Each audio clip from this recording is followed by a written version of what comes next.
At the Davenport family engagement banquet, everyone was busy praising Luke Akers like he was the final limited edition male lead.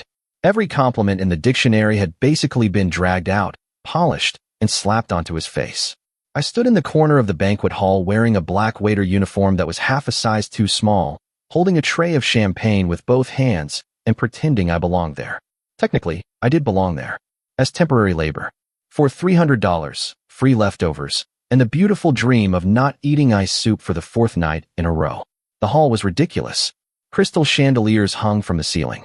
Every guest wore clothes that probably cost more than my entire college tuition, and every smile in the room looked like it had been trained professionally since childhood.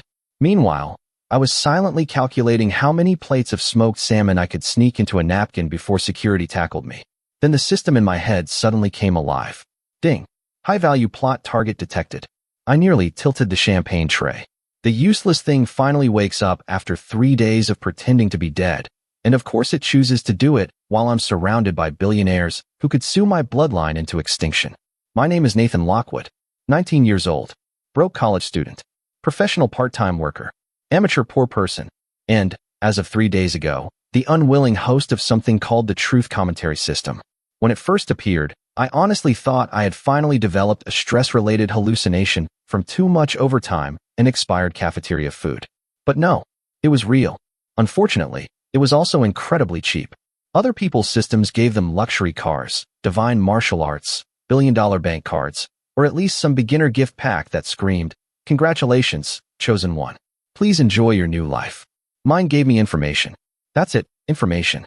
The system's exact explanation was, host can receive hidden truth commentary about important people, objects, and events.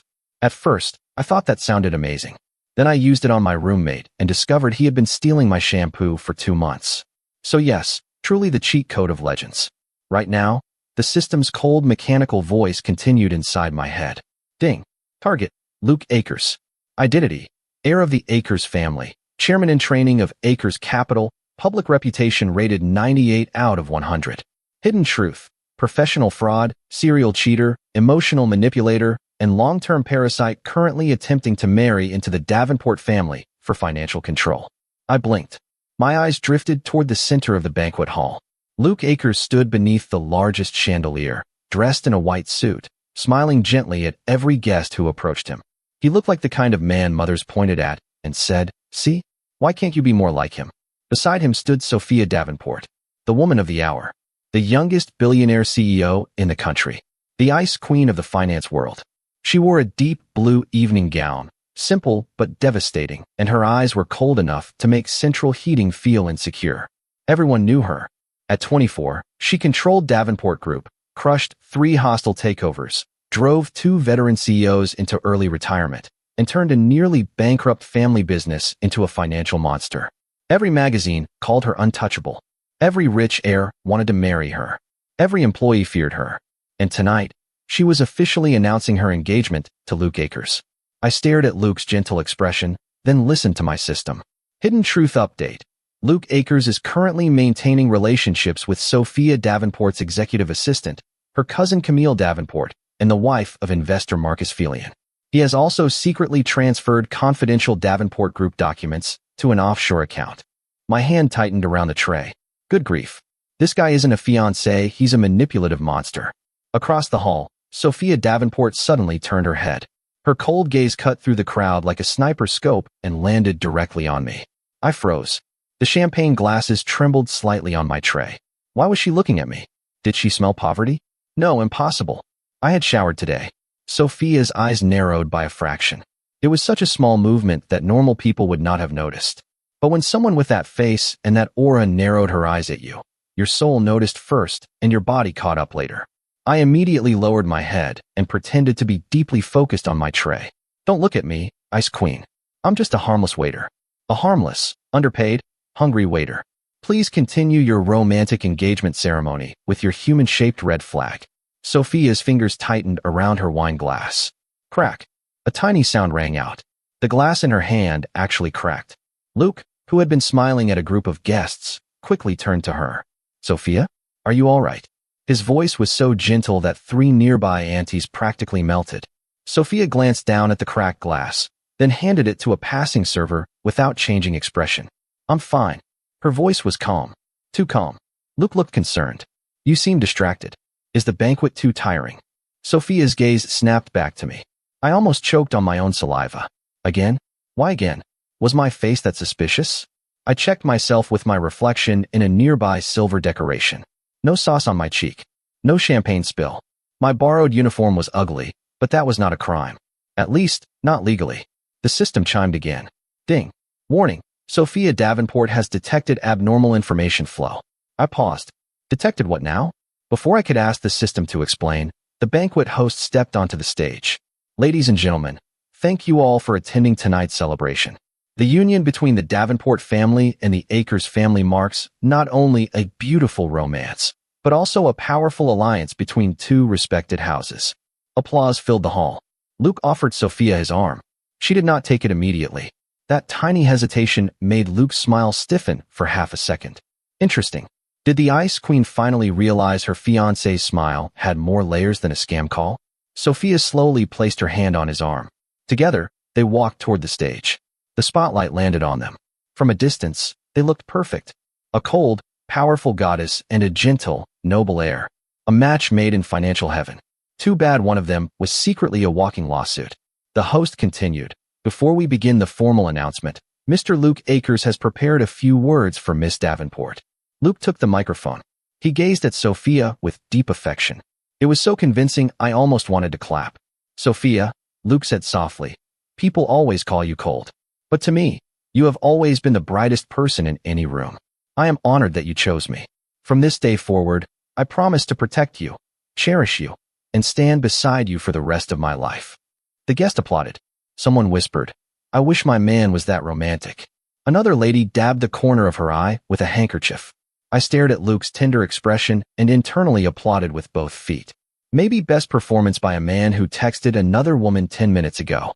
Sophia's eyelashes trembled. Her gaze moved away from Luke and landed on me again. I stiffened. Why did she keep looking at me? Lady, your fiancé is confessing his eternal love on stage. Shouldn't you be gazing at him emotionally instead of staring at the broke waiter like he owes you money? Luke followed her line of sight.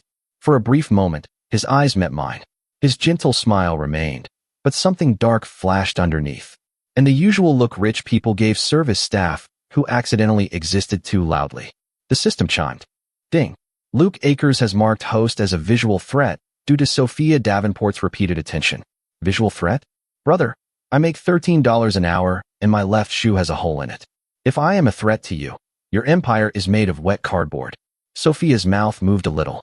Did she almost smile? The Ice Queen smiling at my internal poverty joke? Maybe the chandelier lights were messing with my eyes. Luke finished his speech and extended his hand to Sophia.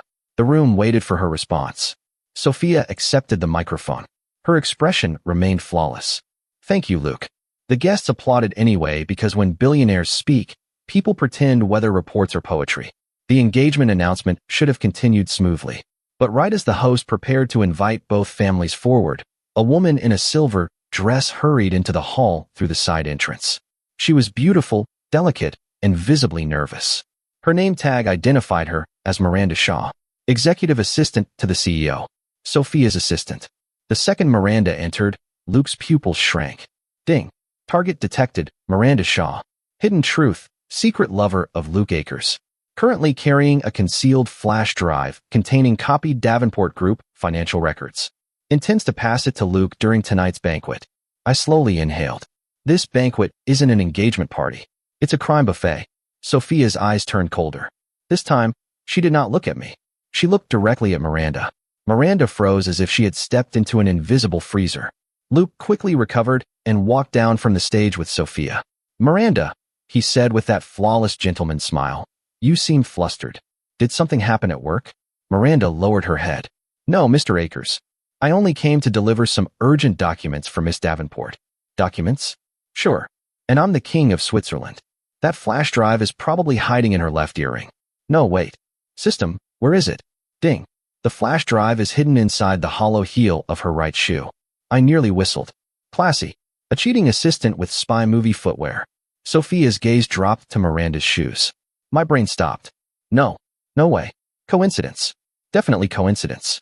Sophia could not possibly hear my thoughts. That would be insane. Also unfair. Because my thoughts were not built for public consumption. They were barely suitable for private use. Sophia took one slow step toward Miranda. Urgent documents? Miranda swallowed. Yes, Miss Davenport. Where are they? In the car. I thought I should inform you first. Liar.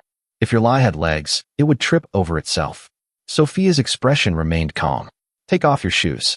The entire nearby crowd went silent. Miranda's face turned pale. Luke's smile finally cracked. Sophia, he said softly, this is unnecessary. Miranda has worked for you for years.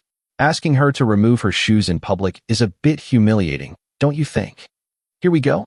The gentle savior routine. Next line should be something like, I trust her character. Luke frowned with perfect restraint. I trust her character. I almost dropped the tray. Did I just predict his script? Or was his personality downloaded from the basic fake gentleman template? Sophia slowly turned to Luke. You trust her? Luke nodded. Of course. She is your assistant. She would never betray you. Miranda's eyes grew red, like she was deeply moved. The acting in this corner alone could power an entire theater district. Sophia stared at Luke for 2 seconds. Then she looked back at Miranda. Shoes. Off. Her voice was quiet, but the pressure in it made the surrounding guests unconsciously step back. Miranda trembled. Miss Davenport, I. Now. Miranda's face went from pale to paper white. She slowly bent down, removed her high heels, and placed them on the marble floor. Sophia did not touch them. She glanced at a bodyguard standing near the wall. Break the right heel. Luke stepped forward. Sophia, enough. Sophia did not even look at him. The bodyguard picked up the shoe. Crack.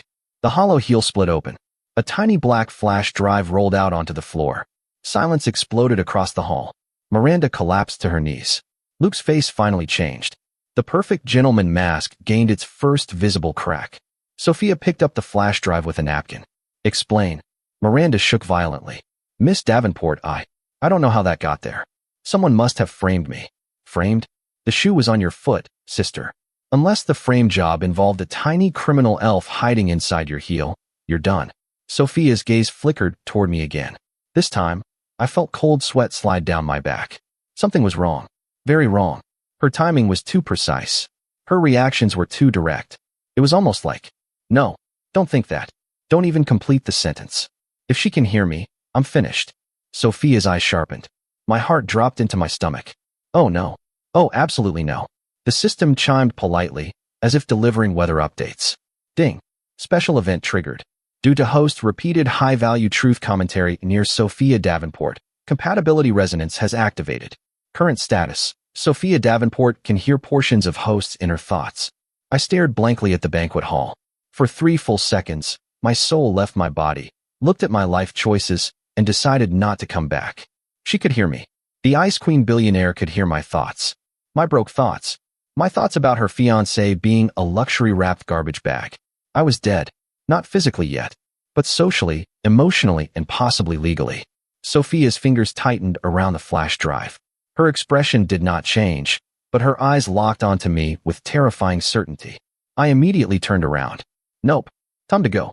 $300 was not enough for psychic CEO drama.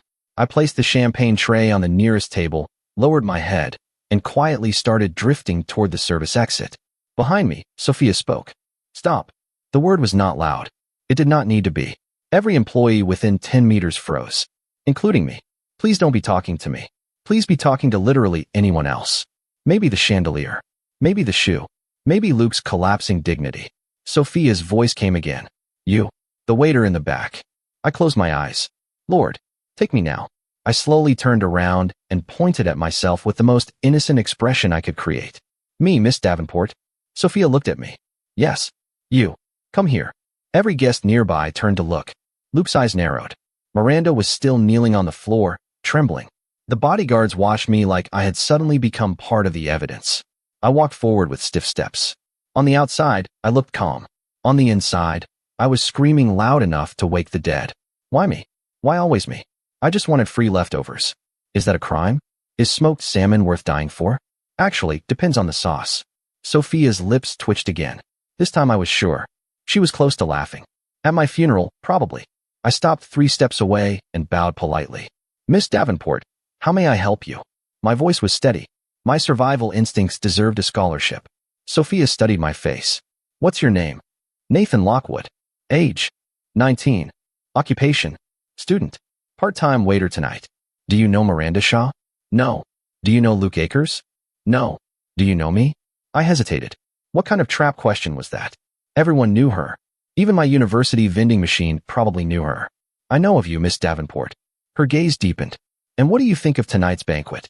My scalp went numb. This was definitely a trap. Out loud, I said respectfully, it's grand and impressive.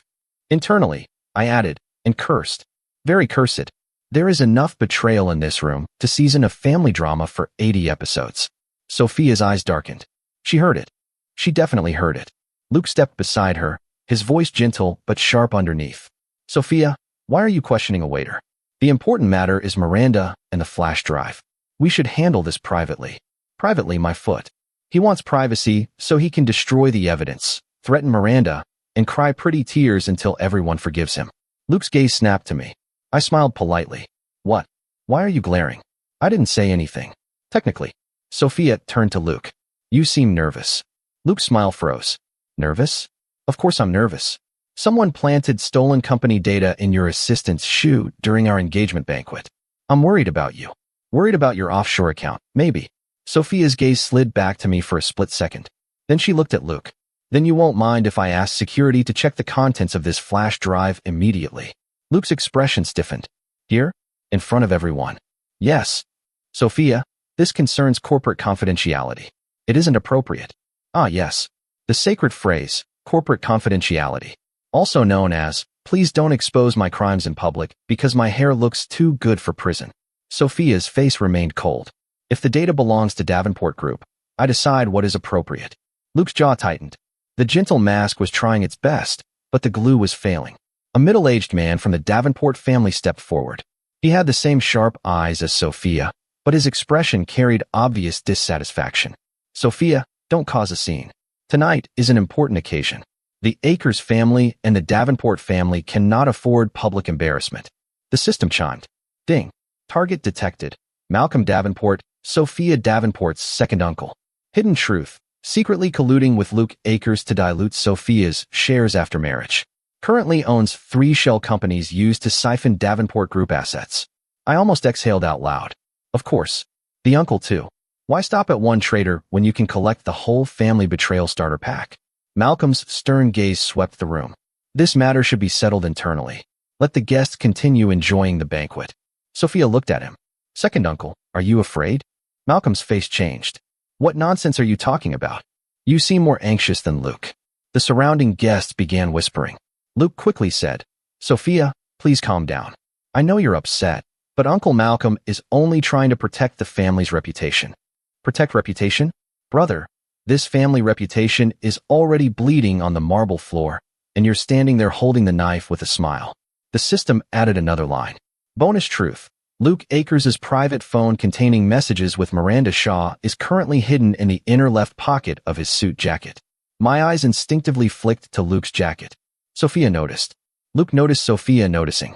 The air became terrifyingly still. Sophia said, Luke, give me your phone. Luke froze. My phone. Your private phone. Inner left pocket. The banquet hall went dead silent. Luke's face finally lost all color. Miranda, still on the floor, looked up in horror. Malcolm's expression twisted. I lowered my head. It's over. It's all over. She heard me. She really heard me. My peaceful life didn't just die tonight. It got dragged on a stage, slapped twice, and thrown into a billionaire blender. Luke slowly forced a smile. Sophia, what are you talking about? I don't have a private phone. Lie detected, my dear garbage prince. The system chimed. Ding. Luke Akers' panic level has reached 73%. Honestly, rookie numbers. If Sophia asks to search my thoughts, my panic level will break through the atmosphere. Sophia raised one hand. 2 bodyguards immediately stepped forward. Luke backed up half a step. His gentle expression cracked completely. Sophia, are you really going to humiliate me in front of everyone because of some random waiter? The crowd gasped. The real voice underneath the gentleman's skin. Sophia looked colder than ever. Search him. The bodyguards moved. Luke tried to resist, but these men were not banquet decorations. Within seconds, one of them pulled a slim black phone from the inner left pocket of Luke's suit jacket. Luke's face became ashen. Sophia accepted the phone. Password. Luke gritted his teeth. Sophia. Password. This is a violation of my privacy. No. Cheating with your fiance's assistant and stealing corporate documents is a violation of common sense. Sophia did not look at me this time. She stared at Luke. Luke's breathing grew heavy. He knew the situation was collapsing. Then, suddenly, he turned toward me. His eyes filled with venom. You. I blinked. Me? Why me? Sir, I am furniture with student debt. What did you tell her? Luke demanded. I raised both hands slightly. Mr. Akers, I didn't say anything. That was the truth. The worst part was that it was completely the truth. Luke pointed at me, losing control. You must have done something. You planted that flash drive. You told Sophia about the phone. Who sent you? Which family hired you? Sigh. When guilty, blame the waiter. Classic rich people survival technique. Sophia's eyes became dangerous. Luke. But Luke was too panicked to stop. He rushed toward me and grabbed my collar. Talk. Who are you? Before I could react, Sophia moved. No one expected it. The Ice Queen CEO, wearing a billion-dollar expression and an evening gown, stepped forward and slapped Luke Akers across the face. Smack. The sound echoed through the entire banquet hall. Luke stumbled sideways. The guests collectively forgot how to breathe. Even I froze. Holy. The Ice Queen has hands. Sophia stood in front of me. Actually stood in front of me. Like a shield. Her voice was cold enough to freeze fire. Don't touch him. The hall erupted into whispers. Luke covered his face, staring at her in disbelief. You hit me for him. Sophia looked at him like he was something unpleasant stuck beneath her shoe. I hit you because you're dirtying my banquet. If words could draw blood, Luke would need surgery. The system chimed. Ding. Sophia Davenport's favorability toward host has increased. Current favorability, 12. I stared.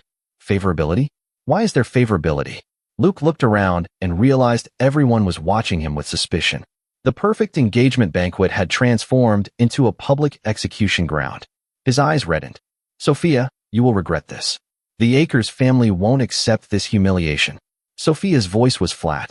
Then don't accept it. Luke choked. Malcolm quickly stepped in. Sophia, enough? Even if Luke made some mistakes, you cannot destroy an alliance over a misunderstanding. Some mistakes? The man cheated, stole documents, hid phones, planted spies, and probably lies on his tax forms for fun. Calling this some mistakes is like calling a volcano slightly warm. Sophia turned to Malcolm. Second uncle. Since you care about the alliance so much, why don't we also check your relationship with the 3 shell companies under Westbridge Holdings? Malcolm's face turned ghost white. The guests gasped louder. This banquet was no longer a banquet. It was a live demolition. I slowly stepped backward. While everyone was focused on Sophia and Malcolm, I quietly aimed for the service exit again. This had nothing to do with me anymore. The traitors were exposed. The drama was blooming. The rich people could finish fighting among themselves. I, Nathan Lockwood, humble college student, would now escape with my life and maybe one bread roll. I reached the hallway. Freedom was 10 meters away. Then my phone buzzed. A bank notification appeared. Transfer received, $50,000. Sender, Sophia Davenport. I stopped walking. My eyes widened. 50,000. What? For me? Did she accidentally type too many zeros? Before I could process it, a cold voice sounded behind me. Nathan Lockwood. I turned around slowly. Sophia stood at the hallway entrance, alone now, her gown trailing behind her like midnight water. Behind her, the banquet hall still buzzed with chaos, security, and half-destroyed reputations. I forced a smile. Miss Davenport, was there something else? She walked toward me. The sound of her heels against the marble felt like a countdown. You were leaving. My shift ended. I replied. It didn't. She said. Spiritually, it did. I said. Her eyes narrowed. Oops. Mouth moved before survival instinct. Sophia stopped directly in front of me.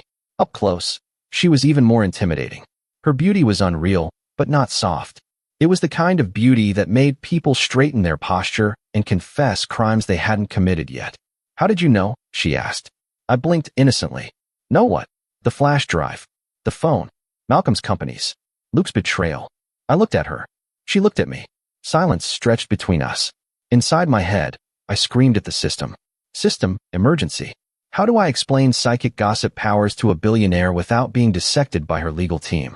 Ding. Suggested answer. Host may claim intuition. Intuition? Are you serious? What kind of intuition points directly at a secret phone in a man's inner left pocket? That's not intuition. That's supernatural stalking. Sophia's gaze became very strange. She heard everything. I wanted to lie down on the floor and become part of the marble pattern. Out loud, I said, "Miss Davenport, I really don't know what you mean."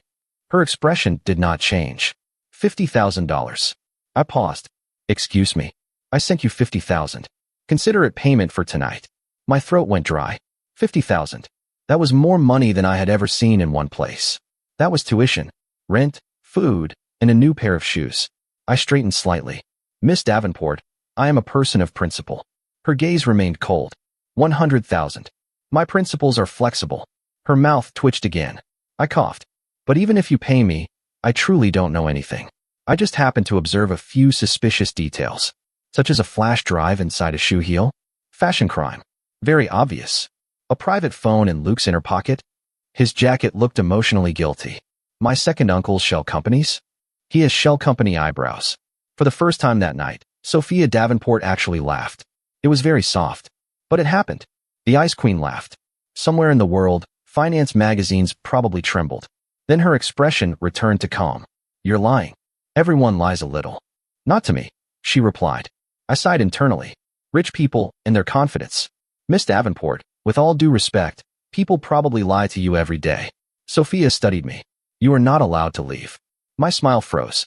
"Pardon. From tonight onward, you will stay by my side." I stared at her. "No, absolutely not. This is how horror stories begin. A beautiful billionaire says stay by my side, and next thing you know, I'm signing a lifetime contract while being fed imported grapes in a glass prison. Actually, wait. Imported grapes sound nice. No. Focus. Freedom first." "Miss Davenport," I said carefully, "I appreciate your generous offer, but I am a student. I have classes, exams, a very busy schedule. I'll pay you. Education is priceless. 200,000 a month. My school has online lectures." Her eyes held a trace of amusement. She was learning how to handle me. This was bad, very bad. The system chimed. Ding. Special mission triggered. Mission: become Sophia Davenport's temporary personal consultant for 7 days. Reward: unlock level 2 truth commentary and receive 1 beginner asset package. Failure penalty: randomly broadcast host's search history to Sophia Davenport. My face went completely stiff. System: you absolute traitor.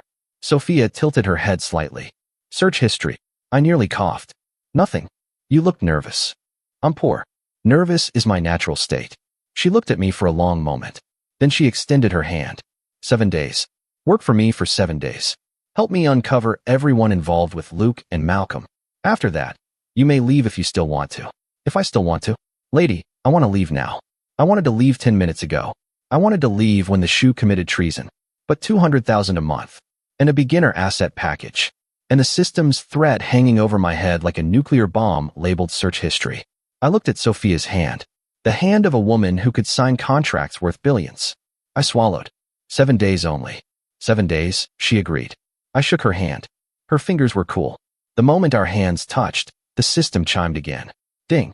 Contract confirmed. Host has entered the Ice Queen's protected territory.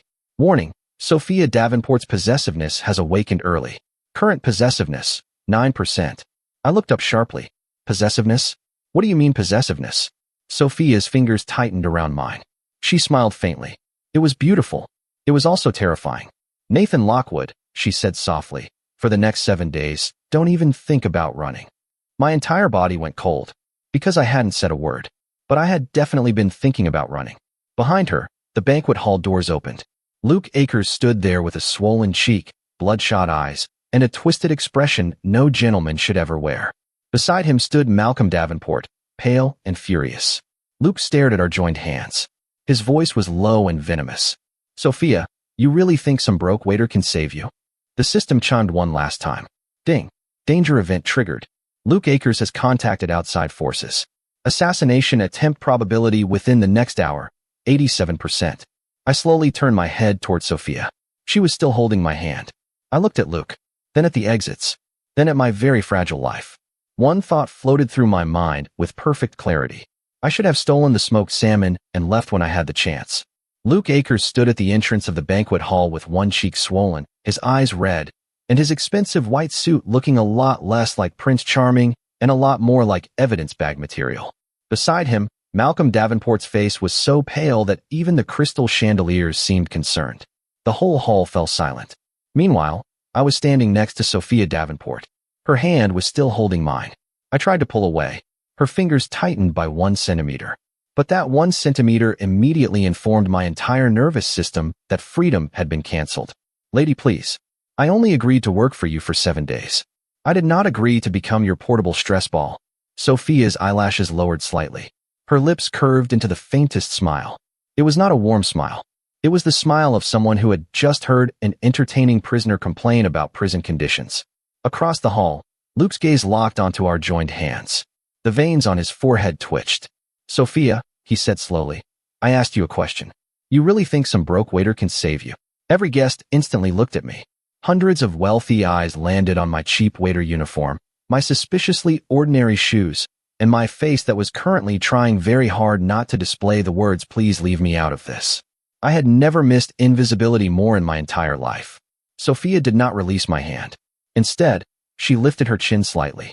Whether he can save me or not is none of your concern. Her voice was cold enough to refrigerate the champagne. Luke Akers, our engagement is over. Gasps exploded around the banquet hall. Several young heirs looked excited in a very shameless way, as if a limited edition billionaire goddess had suddenly been placed back on the market. Luke's expression twisted. Over? Just because of some nonsense from a waiter? Nonsense.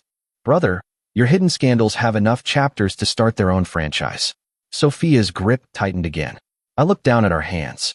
Can she please stop responding to my thoughts with finger pressure? This is not Morse code. Sophia's eyes flickered. Luke stepped forward, lowering his voice into that wounded gentleman tone that probably worked on people who had never met a snake in formal wear. Sophia, I know you're upset. Someone must have filled your head with lies. I can explain everything. Ding. System prompt. Luke Akers is preparing emotional manipulation technique number 7. Wounded innocence mixed with public pressure. Hidden truth. He has already ordered 2 men to block the west exit and 1 man to disable the underground garage cameras. My scalp went numb. I slowly turned my head toward the west exit. Sure enough, 2 tall men in black suits had casually drifted near the doors. Sophia's gaze also moved toward the west exit. Her expression did not change, but the temperature around her dropped by 10 degrees. She heard that too. Since she can hear my thoughts, maybe she can also hear me mentally screaming for hazard pay. Nathan, she said softly. I forced a polite smile. Yes, Miss Davenport. Stay close. I would love to be far, but close appears to be holding my hand. A few guests nearby blinked. Sophia gave me a sideways look. I immediately shut up. Luke saw our little exchange and almost cracked his teeth from clenching them. Sophia, do you realize how embarrassing this is? You are humiliating both families in front of everyone. Malcolm finally found his courage again. He stepped forward, voice trembling with anger. Sophia, enough. You're the head of Davenport Group, not some impulsive girl playing around with a servant. The Akers family partnership is worth billions. You cannot destroy it over a misunderstanding. A servant. Nice. I went from waiter to servant in under 5 minutes. At this rate, by midnight, I would be demoted to decorative carpet. Sophia's expression remained calm. Uncle Malcolm, are you worried about the Akers partnership or the $30 million Luke promised to transfer into your offshore account after the engagement contract was signed? Boom. The banquet hall exploded again. Malcolm's mouth fell open. His face turned from pale to green to a very creative shade of cooked shrimp. You? What nonsense are you saying? Luke quickly interrupted. Sophia, don't be ridiculous. Uncle Malcolm has always cared about the Davenport family. Why are you attacking your own people? Ding. Hidden truth. Luke Akers has texted the code phrase, white roses, to initiate phase 1 intimidation. 3 hired men are now approaching the banquet hall through the service corridor. Phase 1 intimidation? Why does this rich man's villain plan sound like a luxury perfume campaign? White roses. What's phase 2? Lavender regret? I leaned toward Sophia and whispered without moving my lips much. Service corridor. 3 people coming. Probably not here for cake. How soon? She asked. No idea. My system gives spoilers, not delivery estimates. She paused. Then she said in a voice only I could hear, System? My entire soul left my body, packed a suitcase, and attempted to move abroad. I looked at her slowly. She looked back calmly. I had just mentally confessed to owning a supernatural suspicious device in front of a billionaire woman who already treated me like a human lie detector. Later, she said. Later? I do not want a later. Later sounds like a basement interrogation. Before I could mentally resign from existence, a loud crash rang out from the side entrance. The service corridor doors burst open. 3 men in black rushed in. They moved fast. Too fast for ordinary banquet crashers.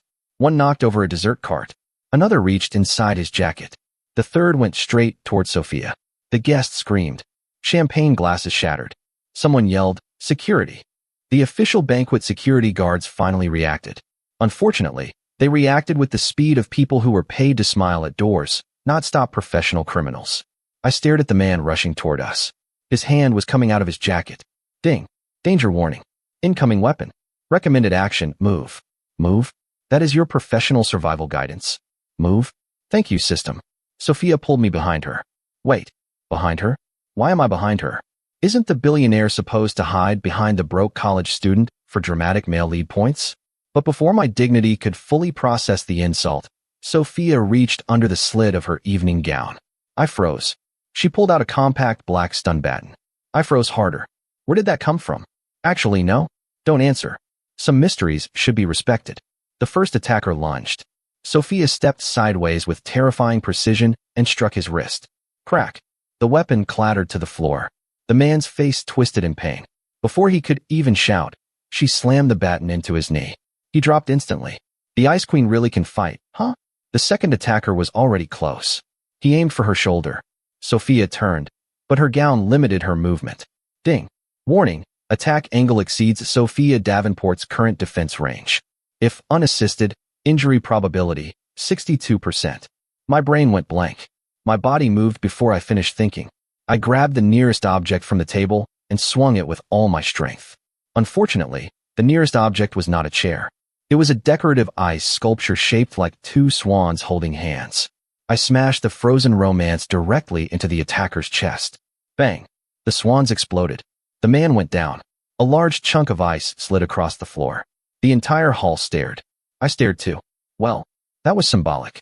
Sophia looked at the unconscious attacker, then at the shattered swan sculpture, then at me. Effective, she said. I swallowed. I panicked elegantly. For one terrifying second, I thought she might actually laugh. Then the third attacker rushed in. He was smarter. Instead of going directly for Sophia, he grabbed a female guest nearby and pulled out a knife. The hall erupted in screams again. Don't move, the man shouted. Anyone comes closer, and I'll do it. The woman he grabbed looked about 22, dressed in a pale pink gown, trembling so hard her earrings were shaking. Sophia's gaze went ice cold. The attacker dragged the woman backward, eyes darting around. Luke's face changed slightly. Malcolm took an instinctive step back. Ding. Hidden truth. Hostage is Camille Davenport, Sophia Davenport's cousin. Camille cooperated with Luke, but was not informed Phase 1 intimidation included live weapons. I stared at the hostage. So that's the cousin. The one Luke has been secretly seeing. Congratulations, Miss Camille. You helped invite the wolves and are now shocked they have teeth. Camille's eyes went wide. Wait, why did she look at me? No. Can she hear me too? Sophia's head turned sharply toward Camille. The answer was clear. Camille couldn't hear me. She was just terrified and happened to look in my direction. Thank goodness. For a second, I thought my private thoughts had upgraded into a public broadcast. Luke stepped forward, putting on a horrified face. What are you doing? Let her go. The attacker shouted. Shut up. We just want the woman and the boy. Everyone else stay back. The woman and the boy. I looked around. Woman, Sophia. Boy, me. My face went numb. Excuse me? Why am I included in the kidnapping package? Sophia glanced at me. You're useful. That is exactly what scares me. The attacker dragged Camille closer to the west exit. Security surrounded him, but did not dare move. The guests were all panicking. Phones were out. Some people were recording. Ding. Emergency option available. Temporary skill unlocked. Micro-expression truth reading. Duration 5 minutes. Reward condition. Prevents Sophia Davenport from being taken. Penalty for failure. Post-beginner asset package will be revoked. I almost screamed. Forget the hostage. They're coming for my beginner asset package? System, you cold-blooded demon. Threatening my life is one thing. Threatening my first real chance at escaping poverty is unforgivable. My vision suddenly shifted. Tiny details became sharper. The attacker's left hand was trembling. His breathing was uneven. His eyes kept flicking toward Luke. He was waiting for instruction. Luke's right hand was hidden inside his pocket. His thumb moved once. The attacker tightened his grip. Ding. Truth reading.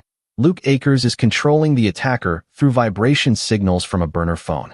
My eyes widened. This rich trash really came prepared. He can't even cheat honestly. Now he's outsourcing villainy through phone buzzes. Sophia leaned slightly closer. Phone. I nodded faintly. Right pocket. He's sending signals. Her gaze moved to Luke. Luke was still performing concern with full marks. Sophia, listen to him. Just go with him first.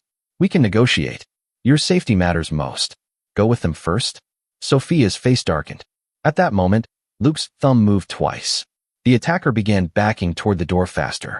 Ding. Truth reading. If the hostage exits through the west door, a second vehicle will intercept outside. Camille's survival probability, 41%. Sophia's survival probability, if taken, 63%. Host survival probability, if taken, 12%. 12? Only 12? Why am I the disposable side dish in this kidnapping meal? I looked at the floor. Broken ice from the swan sculpture was scattered everywhere. Champagne spilled near the attacker's shoes. A loose silver serving tray lay a few feet from me. My brain started working at a speed it had never used for school. Unfortunately, this confirmed a sad truth. I absolutely could think under pressure. I just chose not to during exams.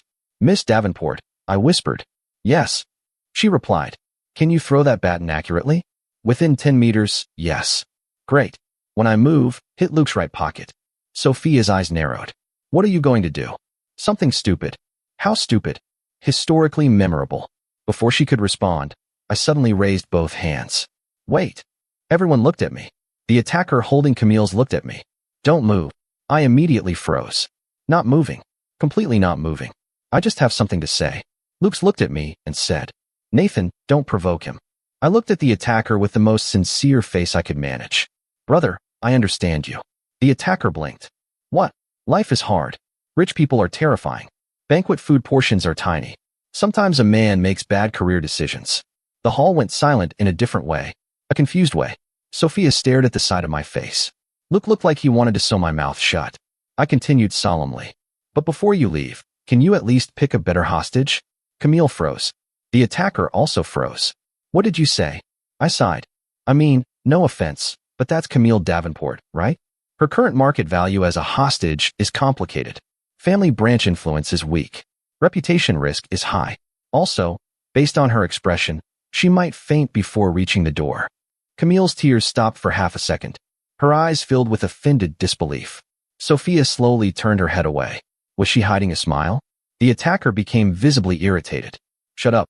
I'm just saying. If you want negotiation leverage, shouldn't you grab Luke Akers? Luke's face instantly changed. Nathan. I pointed at him. Look at him. Akers family heir.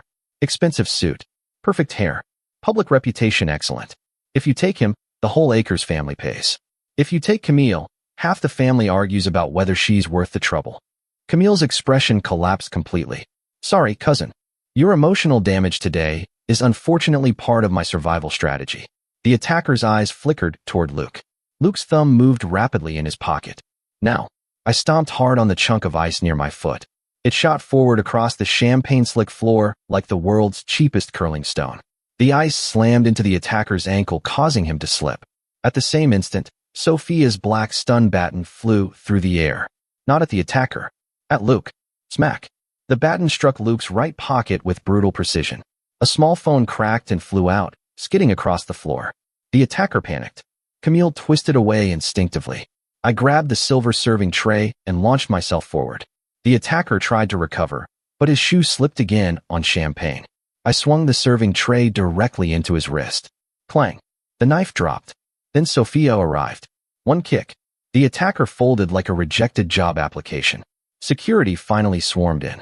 Naturally, after all the dangerous work was over, Camille collapsed to the floor, sobbing.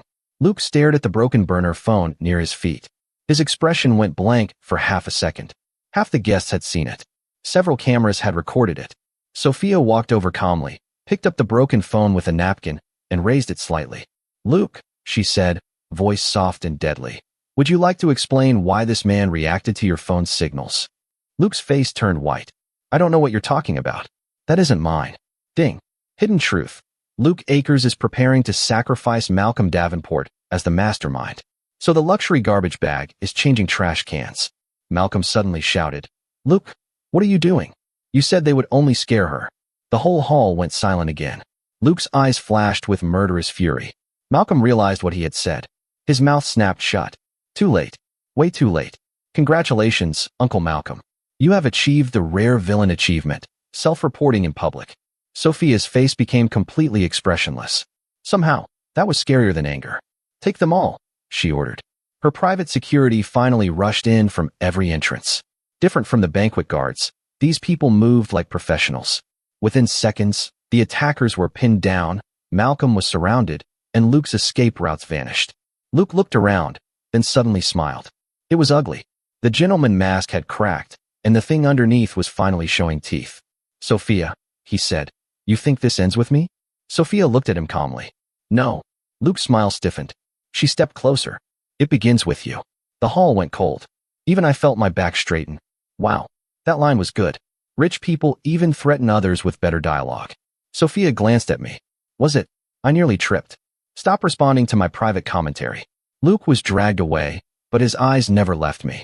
Nathan Lockwood, he hissed. You have no idea what you just stepped into. Actually, I do sadly. A rich people politics disaster. And I stepped into it wearing cheap shoes.